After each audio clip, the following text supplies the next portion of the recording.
Resident Evil Zero Hour. Written by S.D. Perry. Read by Crazy AI. Prologue. The train swayed and rocked as it traveled through the Raccoon Woods, the thunder of its wheels echoed by a thundering twilight sky. Bill Nyberg rifled through the hardy file, his briefcase on the floor at his feet. It had been a long day, and the gentle rocking of the train soothed him. It was late, after 8, but the Ecliptic Express was mostly full, as it often was for the dinner hour. It was a company train, and since the renovation, Umbrella had gone to great expense to make it classically retro. Everything from velvet seats to chandeliers in the dining car. A lot of employees brought family or friends along to experience the atmosphere. There were usually a number of out-of-towners on board as well, having caught the connection out of Latham, but Nyberg would have bet that 9 out of 10 of them worked for Umbrella too. Without the pharmaceutical giant's support, Racoon City wouldn't even be a wide spot in the road. One of the car attendants walked past, nodding at Nyberg when he saw the Umbrella pin on his lapel. The small pin marked him as a regular commuter. Nyberg nodded back. A flicker of lightning outside was quickly followed by another rumble of thunder. It seemed there was a summer storm brewing. Even in the cool comfort of the train, the air seemed charged, thick with the tension of impending rain. And my coat is in the trunk. Wonderful.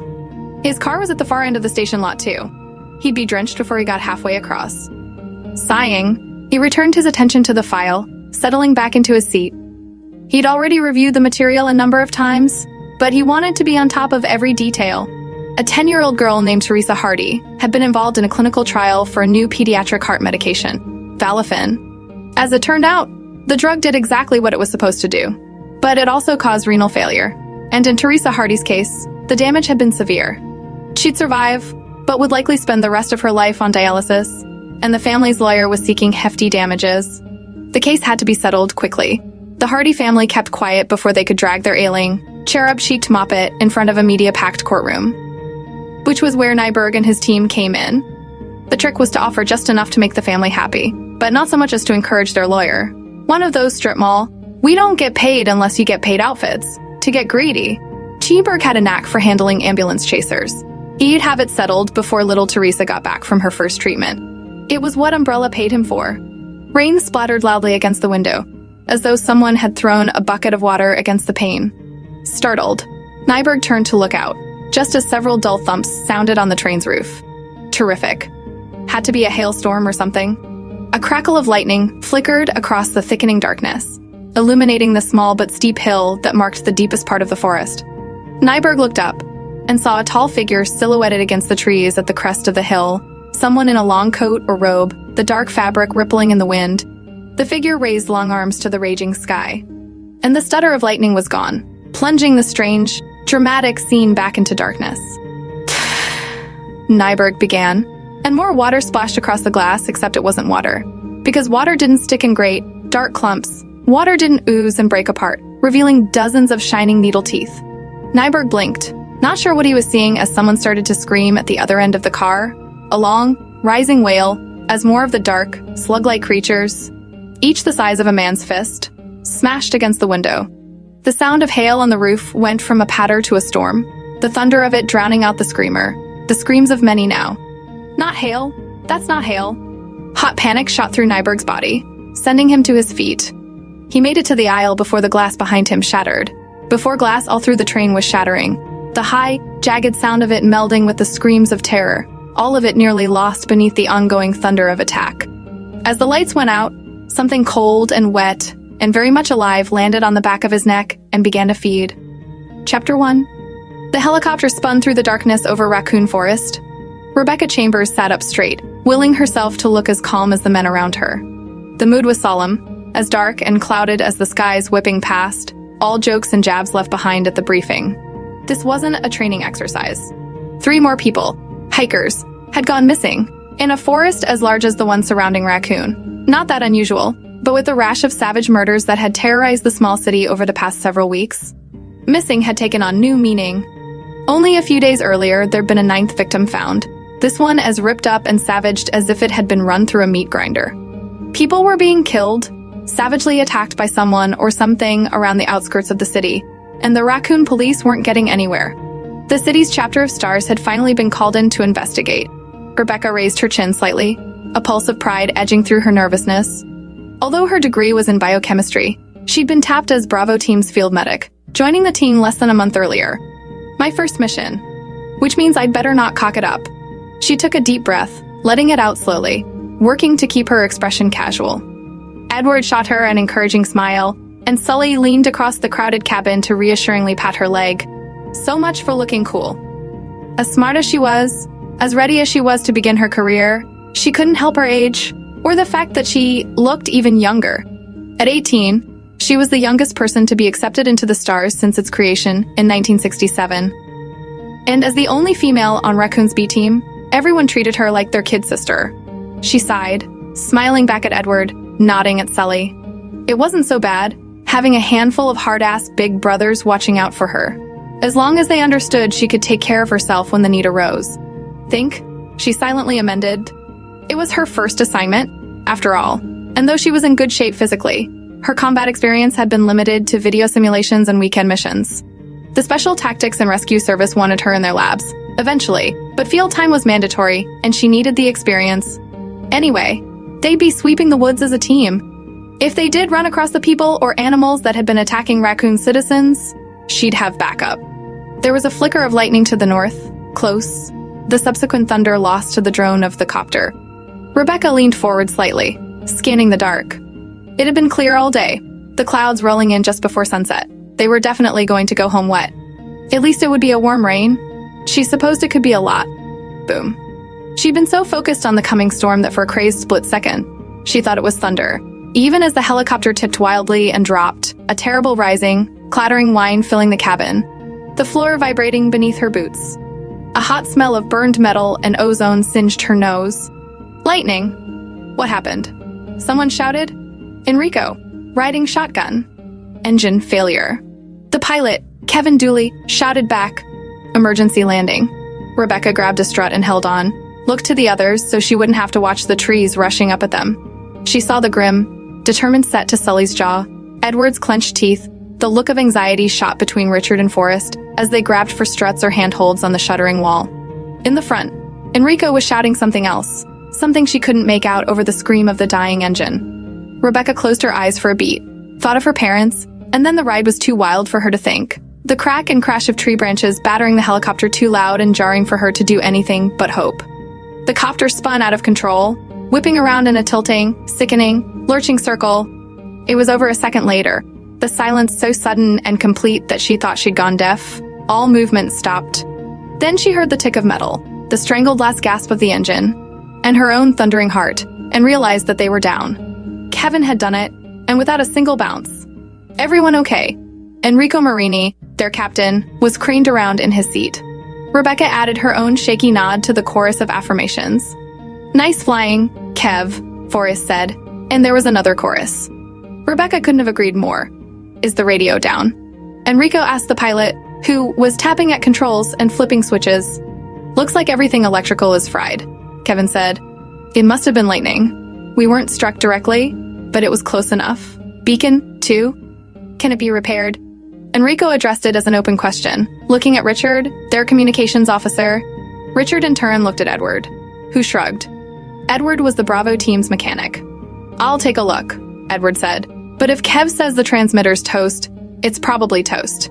The captain nodded slowly, absently brushing at his mustache with one hand as he considered their options. After a few seconds, he sighed. I called in when we were hit, but I don't know if it went through, he said. They'll have our last coordinates, though. If we don't report in pretty soon, they'll come looking. They was the Stars Alpha team. Rebecca nodded along with the others, not sure if she should be disappointed or not. Our first mission, over before it started. Enrico wiped at his mustache again, smoothing it down at the corners of his mouth with the thumb and forefinger of one hand. Everybody out. Let's see where we are. They filed out of the cabin, the reality of the situation hitting Rebecca as they gathered together in the dark.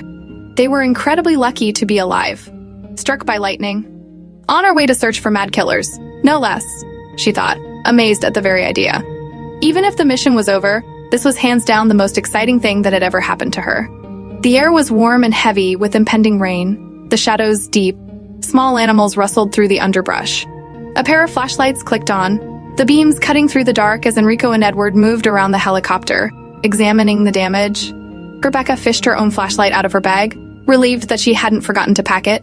"How you holding up?" Rebecca turned, saw Ken Sullivan grinning down at her. He had his weapon out, the 9mm muzzle pointed to the overcast sky, a grim reminder of why they were there in the first place. "You guys really know how to make an entrance, don't you?" she said, smiling back at him. The tall man laughed, his teeth very white against the darkness of his skin. "Actually, we always do this for the new recruits. It's a waste of helicopters, but we have our reputation to maintain." She was about to ask how the police chief felt about the expense. She was new to the area, but she'd heard that Chief Irons was notoriously stingy when Enrico joined them, pulling his own weapon and raising his voice so everyone could hear. "All right, people, let's fan out, investigate the surrounding area. Kev, stay with the copter. The rest of you, keep close. I just want this area secured. Alpha could be here in as little as an hour." He didn't complete the thought that it could be a hell of a lot longer, but he didn't need to. For the moment, at least, they were on their own. Rebecca slid the 9mm out of its holster, carefully checking the magazine and chamber as she'd been taught, raising the muzzle to avoid inadvertently aiming at anyone. The others were moving out to either side, checking weapons and turning on flashlights. She took a deep breath and started to walk straight ahead, swinging the flashlight's beam around in front of her. Enrico was only a few meters away, moving parallel to her position. A low mist had cropped up, wafting through the underbrush like a ghostly tide. There was a parting in the trees about a dozen meters ahead, a path big enough to be a narrow road, though it was hard to tell for the mist. It was quiet except for a rumble of thunder, the sound closer than she would have expected. The storm was almost upon them. She swept the beam across trees and darkness and trees again, then a glint of what looked like, "Captain, look." Enrico stepped to her side, and within seconds, 5 more beams of light had jerked toward the gleam of metal she'd seen, illuminating what was, in fact, a narrow dirt road and an overturned Jeep. Rebecca could see MP etched on the side as the team moved closer. Military police. She saw a pile of clothes spilling out from beneath the shattered windshield and frowned, stepping in for a better look. And then she was holstering her weapon and fumbling for her medkit, hurrying over to kneel next to the crashed Jeep. Knowing even before she sat back on her heels that there was nothing she could do, there was too much blood. 2 men. One had been thrown clear, was crumpled a few meters away. The other, the fair-haired man in front of her, was still half under the Jeep. Both wore military fatigues. Their faces and upper bodies had been badly mutilated. There were massive tears through skin and muscle, deep gashes across their throats. No way the crash had done all of it. Rebecca reflexively reached down and felt for a pulse, noting the chill of the flesh. She stood and moved to the other body, again checking for any sign of life, but he was as cold as the first. "You think they're from Ragathon?" someone asked. "Richard." Rebecca saw a briefcase near the pale, outstretched hand of the second corpse and crouch walked to it, half listening to Enrico's answer as she flipped the case's lid. "It's the closest base, but look at the insignia. They're jarheads. Could be from Donnell," Enrico said. A clipboard was on top of a handful of files, an official-looking document attached to it. There was a small headshot in the upper left corner of a handsome, dark-eyed young man in civvies. Neither of the corpses looked like him. Rebecca lifted it out, reading silently, and then her mouth went dry. "Captain," she managed, standing. Enrico looked up from where he was crouched, next to the Jeep. What happened?" She read the pertinent parts aloud. "Court order for transportation. Prisoner William Cohen, ex-lieutenant, 26 years old, court-martialed and sentenced to death. July 22nd. Prisoner is to be transferred to the Ragathon base for execution. The lieutenant had been convicted of first-degree murder." Edward pulled the clipboard from her hands, saying what was already formulating in Rebecca's mind, his voice heavy with anger. "Those poor soldiers. They were just doing their jobs, and that scum murdered them and escaped." Enrico took the clipboard away from him, scanning it quickly. "All right, everyone, change of plan. We may have an escaped killer on our hands. Let's separate and survey the immediate area, see if we can't locate Lieutenant Billy. Keep your guard up, and report back in 15, regardless." There were nods all around. Rebecca took a deep breath as the others started to move out, checking her watch, determined to be as professional as anyone else on the team. 15 minutes alone, no big deal. What could happen in 15 minutes? Alone. In the dark, dark woods. "Got your radio?" Rebecca jumped and turned at the sound of Edward's voice, the big man standing directly behind her. The mechanic patted her on the shoulder, smiling. "Easy, kiddo." Rebecca smiled back at him, though she despised being called kiddo. Edward was only 26, for God's sake. She tapped the unit on her belt. Check. Edward nodded, stepping away. His message was clear and reassuring. She wasn't really alone, not as long as she had her radio. She looked around, saw that several of the others were already out of sight. Kevin, still in the pilot's seat, was going through the briefcase that she'd found. He saw her and snapped her a salute. Rebecca gave him a thumbs up and squared her shoulders, drawing her weapon once more and heading out into the night. Overhead, thunder rumbled. Albert Wesker sat in the treatment plant's con BL, the room dark except for the flicker from a bank of observation monitors, 6 of them, each changing view on 5-second rotations. There were shots from every level of the training facility, the upper and lower floors of the factory and water treatment plant, and the tunnel that connected the two. He gazed at the soundless black and white screens without really looking at them. Most of his attention was focused on the incoming transmissions from the cleanup crew. The 3-man team, well, 2 and a pilot, was en route by copter, and mostly silent. They were professionals, after all, not given to macho banter or juvenile jokes, which meant Wesker was hearing a lot of static. That was all right. The white noise went well with the blank and staring faces he saw on the monitors, the ravaged bodies slumped in corners, the men who'd been infected shambling aimlessly through empty corridors. Like the Arkley mansion and labs only a few miles away, White Umbrella's private training grounds and connected facilities had been hit by the virus. Estimated time of arrival 30 minutes. Over, the pilot said, his voice crackling through the dimly lit room. Wesker leaned in. Copy that. Silence again. There was no need to talk about what would happen when they reached the train. And though the channel was scrambled, it was best not to say more than was necessary. Anyway, Umbrella had been built on a foundation of secrecy, a characteristic of the pharmaceutical giant that was still honored by everyone in the upper echelons of management. Even in the company's legitimate dealings, the less said the better. It's all coming down, Wesker thought idly, watching the screens. Spencer's mansion and the surrounding labs had gone down in the middle of May. White Umbrella's take on it had been accidental. The lab locked down until the infected researchers and staff became ineffective. Stakes happened, after all.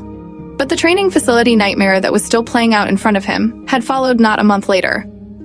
And only a few hours ago, the engineer of Umbrella's private train, the Ecliptic Express, had pushed the biohazard panic button. So, the lockdown didn't work. The virus leaked and spread. It's that simple, isn't it? There were a handful of infected grunts in the training facility's dining room, one of them walking in looping circles around the once handsome table. He was leaking some viscous fluid out of a nasty head wound as he staggered along, oblivious to his whereabouts, to pain, to everything. Wesker tapped at the control panel beneath the monitor, keeping the surveillance from moving to the next picture. He sat back in his chair, watching the doomed walker as he circled the table yet again. Sabotage. Maybe, he said softly. He couldn't be sure. It was set up to look natural. A spill at the Arkley lab. An incomplete lockdown. A few weeks later, a couple of missing hikers, likely caused by an escaped test subject or two, and a few weeks more, infection at a second White Umbrella facility. It was highly improbable that one of the virus carriers would just happen to blunder their way to one of Racoon's other labs. But it was possible. Except now there was the train to consider, and it didn't feel like an accident. It felt planned. Hell, I might have done it myself, if I'd thought of it. He'd been looking for a way out for some time now, tired of working for people who were obviously his inferiors. And well aware that too much time on White Umbrella's payroll wasn't good for the health. Now they wanted him to lead the stars into the Arkley mansion and labs, to find out just how well Umbrella's war pets fared against armed soldiers. Did they give a shit if he died in the process? Not so long as he recorded the data first. He was sure. Researchers, doctors, techs, anyone who worked for White Umbrella for more than a decade or two had a habit of winding up missing, or dead, eventually. George Trevor and his family, Dr. Marcus, Dees, Dr. Darius, Alexander Ashford. And those were just some of the bigger names. God only knew how many of the little people had ended up in shallow graves somewhere, or turned up as test subjects A, B, and C. The corner of Wesker's mouth twitched. Come to think of it, he had a fairly good idea of how many. He'd been working for White Umbrella since the late 70s, most of that in the Racoon area, and had watched the docs run through quite a few test subjects. Many he had helped procure himself. It was well past his time to get out. And if he could get the data the big boys wanted, he might just be able to throw himself a little bidding war, a going-away present to fund his retirement. White Umbrella wasn't the only group interested in bioweapons research, but first a cleanup for the train. And this place, he thought, watching as the soldier with the head wound tripped over a chair leg and went down hard. The training facility was connected to the private water treatment plant by an underground tunnel. It would all have to be cleared. A few seconds passed, and the soldier on screen staggered to his feet again, continuing on his mindless quest to nowhere. And now there appeared to be a dinner fork sticking out of his upper right shoulder, a little souvenir from his fall. The soldier didn't notice, of course. A charming little disease. It had been the same kind of scene at the Arclay labs. Wesker was sure. The last few desperate phone calls from the quarantined lab had painted a vivid picture of just how effective the T-virus really was. That would have to be cleaned up, too. But not until after he got the stars out there for a little training exercise. It would be an interesting match. The stars were good. He'd handpicked half of them himself. But they'd never seen anything like the T-virus. The dying soldier on the screen was a prime example. Hot with the recombinant virus, he went on with his endless tour of the dining room, slow and mostly brainless. He also felt no pain, and he would attack anyone or anything that happened across his path with no hesitation. The virus continually seeking new hosts to infect. Although the original spill was allegedly airborne, after this long, the virus would only be spread by bodily fluids. By blood. Or, say, a bite. And the soldier was just a man. After all, the T-virus worked on all manners of living tissue, and there were a number of other animals to see in action, from laboratory triumphs to local wildlife. Enrico should have the Bravos out by now, searching for the latest missing hikers, but it was doubtful they'd find anything where he was planning to look. Sometime soon, Wesker would see about organizing an Alpha Bravo campout at the deserted Spencer mansion. Then he'd wipe out the evidence and be on his merry, wealthy way, to hell with White Umbrella, to hell with his life as a double agent, playing with the petty lives of men and women he didn't give a shit about. The dying man on the screen fell down once again, dragged himself to his feet, and soldiered on. Go for the gold, baby, Wesker said, and chuckled, the sound echoing out through the empty dark. Something moved in the bushes. Something bigger than a squirrel. Rebecca spun toward the sound, aiming the flashlight and 9mm at the shrub. The light caught the last of the movement, the leaves still shaking, the beam from her flashlight trembling along with them. She took a step closer, swallowing dryly, counting backward from 10. Gone now? A raccoon, is all. Or maybe somebody's dog got loose. She looked at her watch, sure that it must be time to head back, and saw that she'd been on her own for just over 5 minutes. She hadn't seen or heard anyone else since she'd walked away from the helicopter. It was as though everyone else had fallen off the face of the earth. Or I have, she thought darkly, lowering the handgun slightly, turning to check her position. She'd been heading roughly southwest from the landing point. She'd continue on a few more minutes, then Rebecca blinked, surprised to see a metal wall beneath the flashlight's beam, not 10 meters away. She played the light across the surface, saw windows, a door, a train. She breathed, frowning slightly. It seemed like she remembered something about a track up here. Umbrella, the pharmaceutical corporation, had a private line that ran from Latham to Racoon City, didn't they? She wasn't too certain on the history. She wasn't a local. But she was pretty sure the company had been founded in Raccoon. Umbrella's headquarters had moved off to Europe some time ago, but they still owned practically the entire town. So what's it doing sitting up here, dead in the woods at this time of night? She ran the light up and down the train, saw that there were 5 tall cars, each 2 stories high. Ecliptic Express was written just below the roof of the car in front of her. There were a few lights on, but they were faint, barely casting through the windows, several of which were broken. She thought she saw a person's silhouette near one of the unbroken ones, but wasn't moving. Someone asleep, maybe? Or hurt, or dead. Maybe this thing has stopped because Billy Cohen found his way onto the track. God, that was a thought. He could be inside now, with hostages. She should definitely call for backup. She started to reach for her radio, then paused. Or maybe the train broke down 2 weeks ago, and it's been here ever since. And all you'll find inside is a colony of woodchucks. Wouldn't the team have a laugh over that? They'd be nice about it, but she'd have to endure weeks, maybe months of gentle ribbing, calling for backup over a deserted train. She checked her watch again, saw that 2 minutes had passed since the last check, and felt a drop of cool liquid splash on her nose. Then another on her arm. Then the soft, musical patter of 100 drops against leaves and dirt. Then thousands as the sky opened up, the storm finally beginning. The rain decided it for her. A quick look inside before she headed back, just to make sure everything was the way it was supposed to be. If Billy wasn't around, she'd at least be able to report back that the train appeared to be clear. And if he was? "You'll have to deal with me," she murmured, the sound lost to the growing storm as she approached the silent train.